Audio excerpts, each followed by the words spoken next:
Assalamualaikum warahmatullahi wabarakatuh. Halo teman-teman, saya Yan Mulyana dan teman saya Zaldi Seno Yudanto. Di sini kami akan mempresentasikan hasil penelitian kami yang kami berjudul Pengaruh Intensitas Waktu Bermain Game Terhadap Ketepatan Waktu dalam Pengumpulan Tugas Mahasiswa Informatika 2023 guna memenuhi tugas statistika dan probabilitas pada ujian akhir semester.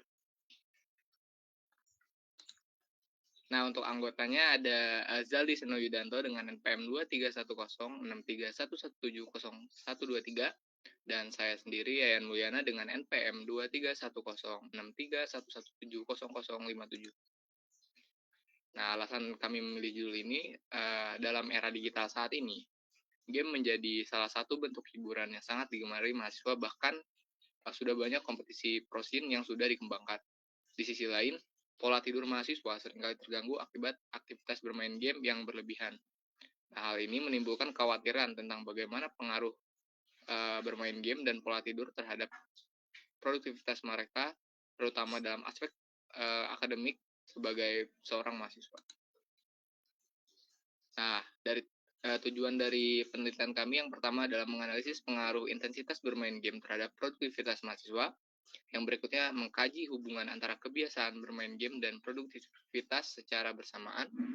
Yang ketiga, memberikan rekomendasi praktis kepada mahasiswa tentang pengolahan waktu antara bermain game dan aktivitas akademik. Nah, yang selanjutnya ada identifikasi masalah.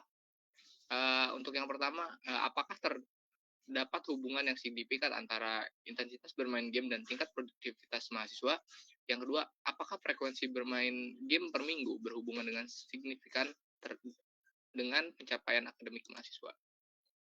Nah, yang berikutnya ada metodologi penelitian. Penelitian ini menggunakan pendekatan kuantitatif, deskriptif, dan korelasional untuk mengetahui hubungan antara intensitas bermain game dan ketepatan pengumpulan tugas mahasiswa.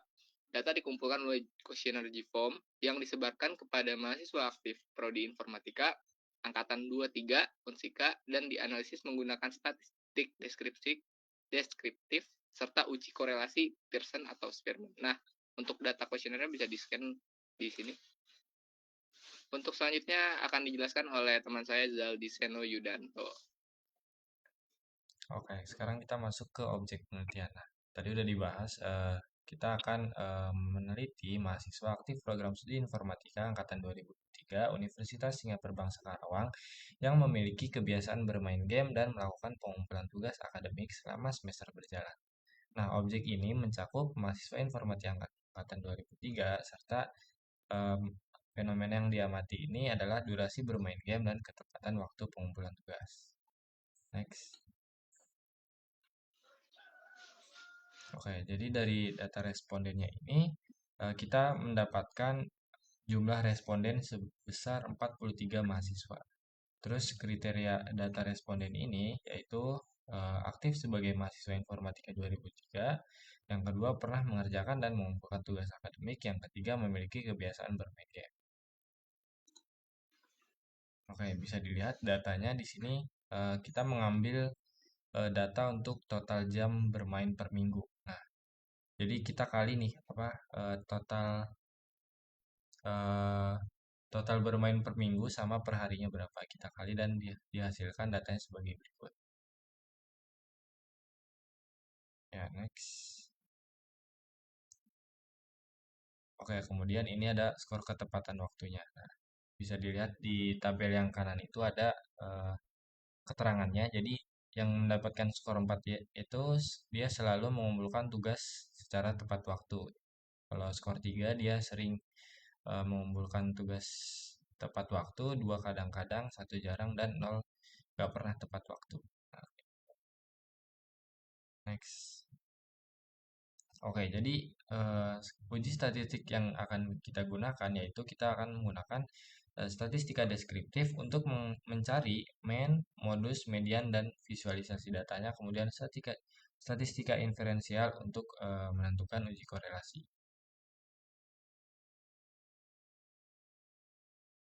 Oke, sekarang kita masuk ke bagian statistika deskriptifnya.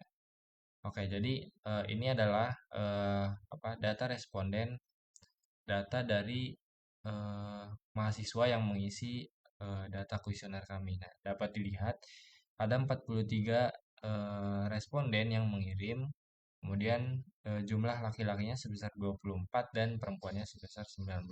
Nah, untuk visualisasi datanya dapat dilihat pada gambar seperti itu. Jadi ada 44,2% mahasiswa perempuan dan juga 55,8% untuk mahasiswa informatika angkatan 2003 yang berjenis kelamin laki-laki. Oke, next. Oke, dari data juga kita memiliki umur rata-rata responden yang mengisi data kuesioner kami adalah 19,8 tahun. Oke, next. Nah, kemudian kita juga mencari rata-rata, median, dan modus dari variabel yang kita uji. Nah, untuk total jam bermainnya ini dapat rata-ratanya itu sebesar 13,3 sekian. Kemudian untuk skor ketepatan tugasnya ada 3,0.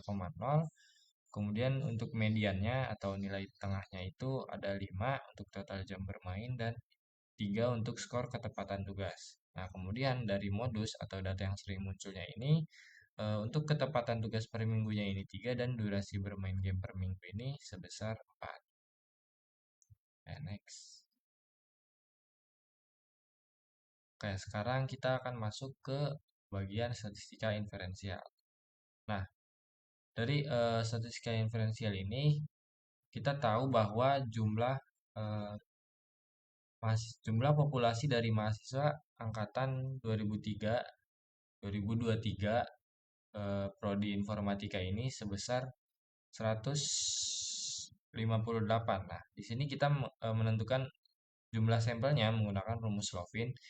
Bisa dilihat rumusnya. Jadi kita masukkan jumlah populasinya yaitu 158 dibagi 1 ditambah 158 dikali 0,13. Nah, 0,13 ini merupakan margin of error dari eh, rumus untuk menentukan jumlah sampelnya. Nah, dihitung dan didapatkan bahwa jumlah sampelnya ini sekitar 43. Nah, jadi untuk menentukan jumlah sampel ini, di sini kami menggunakan margin of error sebesar 13% agar data respondennya ini cukup. Jadi pas buat sampel yang akan kita uji.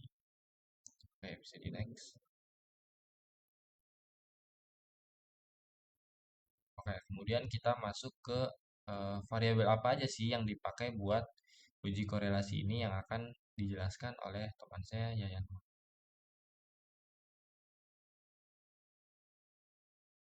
Oke, untuk variabel uji korelasi, di sini untuk variabel X-nya merupakan durasi bermain game, dan variabel Y-nya merupakan waktu pengumpulan tugas.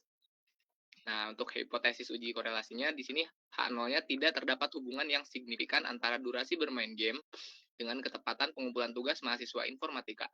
H1-nya terdapat hubungan yang signifikan antara durasi bermain game dengan ketepatan pengumpulan tugas mahasiswa informatika.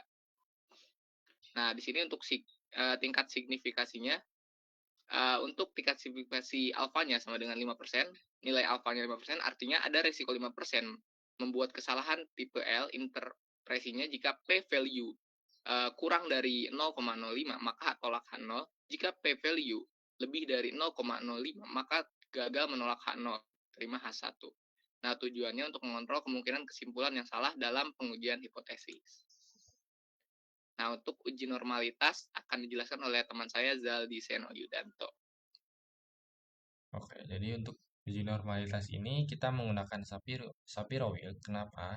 Karena data responden yang kita punya itu sebesar 43 mahasiswa. Nah, jadi kita menggunakan Shapiro-Wilk karena data respondennya ini kurang dari 50. Nah, untuk rumusnya bisa dilihat yaitu T3 sama dengan 1/D eh, itu terus dikali, nah itu bisa dilihat. Oke, next. Oke, jadi kita masuk. Yang pertama itu mengurutkan data dari variabel X-nya. Nah, di sini kita punya nih. Jadi variabel X-nya itu kita urutin. Variabel X itu kan durasi total bermain game. Nah, itu kita urutin dulu sampai yang paling besar. Nah, setelah kita urutin, kita cari buat rata-ratanya, yaitu rata-ratanya didapat 13,39535. Terus kemudian langkah kedua kita kurangi eh, datanya itu dengan rata-rata yang sudah didapat. Nah, kemudian setelah itu kita cari apa, data tadi itu dikuadratkan. Nah, didapat bisa dilihat di tabel. Nah, kemudian untuk langkah selanjutnya kita menentukan AI-nya. Nah, AI-nya ini dari mana? AI-nya ini berasal dari jumlah sampel yang kita gunakan dan itu ada dari tabelnya.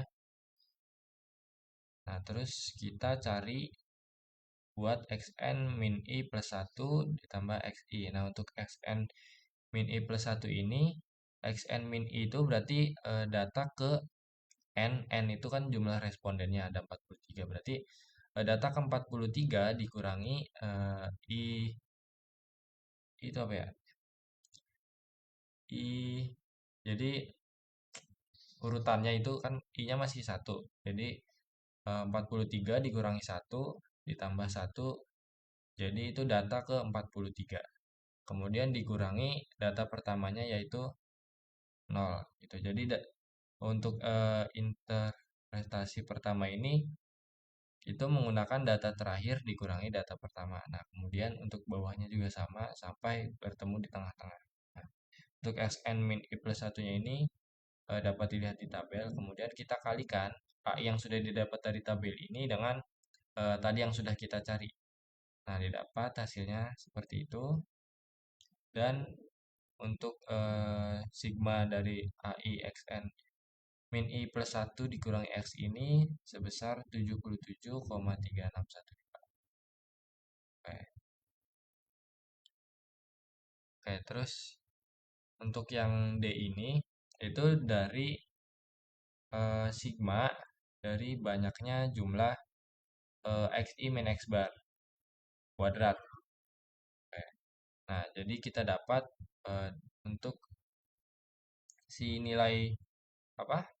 Nilai dari tabelnya ini bahwa itu kan kita menggunakan tingkat signifikasi 0,05 atau sebesar 5%. Nah, dari tabelnya itu si nilai tabelnya ini nggak ada yang eh, pas gitu sama tingkat signifikansinya. Jadi nilai T3 yang kita dapat ini kurang dari nilai tingkat signifikansinya. Nah, dengan demikian karena nilai rho ini nggak lebih dari alfanya, maka kita tolak H0 dan terima H1. H0-nya ini kan data berdistribusi kan, berdistribusi normal. Sorry. Oke. Dan H1-nya ini berarti data berdistribusi tidak normal. Nah, karena nilai rho ini nggak lebih dari tingkat signifikansinya, berarti kita tolak H0 dan terima H1. Maka sampel yang kita uji ini, variabel X ini berdistribusi tidak normal. Nah, karena si variabel X ini nggak normal, jadi misalkan variabel Y-nya normal juga, kita data yang kita punya ini tetap berdistribusi tidak normal. Jadi kita di sini hanya nyari satu variabel aja. Oke, bisa di next. Oke, kemudian karena dari hasil uji normalitas ini data yang kita dapat nih nggak normal, jadi kita menggunakan uji korelasi rank Spearman. Nah, untuk uji korelasi rank Spearman akan dijelaskan oleh Yayan Mulya. Oke, untuk uji korelasi Spearman ini kita kan di datanya banyak data yang sama ya. Jadi kita pakai rumus yang ini nih. Yang RS sigma X pangkat 2 ditambah sigma Y pangkat 2 dikurang sigma DI kuadrat per akar 2 sigma X kuadrat dikali sigma Y kuadrat. Nah, di sini kita tuh nyari sigma X kuadrat pangkat 2 sama sigma Y kuadrat pangkat 2. Nah, untuk mencari ini kita perlu sigma TX sama sigma TY. Oke. Nah, di sini untuk perhitungannya. Nah, ini untuk data X sama Y-nya. Nah, untuk nilai yang sama, untuk mempermudah perhitungan, jadi nilai yang samanya itu kita bedakan warnanya. Jadi untuk mempermudah perhitungan mencari TX 1 sampai TX 12-nya. Contoh di sini pertama kita nyari ininya dulu deh. Ini kan kita ada RX ya. RX itu adalah rank dari si data X. Nah, di sini ada RY juga, rank dari data Y. Nah, untuk D1-nya ini adalah RX dikurang RY. Nah, jadi ketemunya D1 sampai ke data 43. Nah, untuk DI kuadratnya kita kuadratkan si misalnya. Nah, didapatkan untuk sigma DI kuadratnya yaitu 12.12499,5 sekian. Nah, untuk selanjutnya kita nyari TX1 sampai pokoknya data yang sama deh. Nah, di sini contoh 0. 0 di sini ada dua data yang sama. Nih di sini 0 sama di sini di data X. Nah, jadi rumusnya adalah 2 pangkat 3 dikurang 2 per 12. Jadi ketemu hasilnya 7,8333. Nah, untuk data TX2-nya di sini yang sama, misal kita ambil 1. Nih 1 ya. Jumlah dari data 1 yang sama tuh ada 3. Nah, jadi rumusnya 3 pangkat 3 dikurang 3 per 12. Nah, sama untuk semua data yang sama juga. Jadi kita cari semua data yang sama sampai di sini TX12. Nah, terus kita jumlahkan untuk mencari si sigma TX-nya. Nah, untuk TY-nya juga sama. Nah, kita cari data yang sama di sini sampai TY4. Nah, terus kita jumlahkan untuk mencari si sigma TY-nya. Nah, selanjutnya, nah, didapat sigma TX sama TX kuadrat sama T kuadratnya 7924100 sama 697800. Nah, ini tuh didapat dari rumus awal tadi. Sebentar. Nah, ini N pangkat 3 dikurang N per 12 dikurang sama si sigma TX-nya. Jadi kita punya N kan tadi 43 ya, dikurang 43 pangkat 3 dikurang 43 per 12. Nah, dikurang sigma TX yang sudah kita dapat tadi. Nah, ini. Nah, ketemulah hasilnya 79241 untuk sigma Y kuadrat juga sama untuk perhitungannya. Nah, didapatlah RS-nya 0,91797 sama dengan rumus yang sebelumnya. Nah, kan kita udah punya sigma X kuadrat sama sigma Y kuadrat. Nah, kita tinggal masukkan ke rumus. Jadi perhitungannya untuk RS itu sigma X kuadrat ditambah sigma Y kuadrat dikurang sigma D1 kuadrat. Nah, diakarkan 2 sigma X kuadrat dikali sigma Y kuadrat. Nah, ketemulah hasilnya 0,91797. Nah, di sini kan kita pakai alfanya 5% ya. Nah, didapatkanlah R-table-nya 0,301. Nah, kesimpulannya karena RS lebih besar dari R-table, maka H0-nya ditolak dan terima H1. Maka terdapat hubungan yang signifikan antara durasi bermain game dengan ketetapan pengumpulan tugas mahasiswa informatika. Nah, untuk hasil penelitian kami berdasarkan hasil perhitungan uji korelasi Spearman, diperoleh nilai RS-nya sebesar 0,91797. Nilai ini dibandingkan dengan R-table-nya sebesar 0,301 pada tingkat signifikansi 5%, alfanya 0,05. Karena nilai RS lebih besar dari R-table, maka keputusan uji menyatakan bahwa H0 ditolak dan H1 diterima. Dengan demikian, dapat kita simpulkan bahwa terdapat hubungan yang signifikan antara durasi bermain game dengan ketetapan pengumpulan tugas mahasiswa informatika. Artinya durasi bermain game berpengaruh terhadap seberapa tepat waktu mahasiswa mengumpulkan tugas. Nah, sekian mungkin penjelasan dari penelitian kami. Kurang lebihnya kami mohon maaf. Wabillahi taufik walhidayah. Assalamualaikum warahmatullahi wabarakatuh.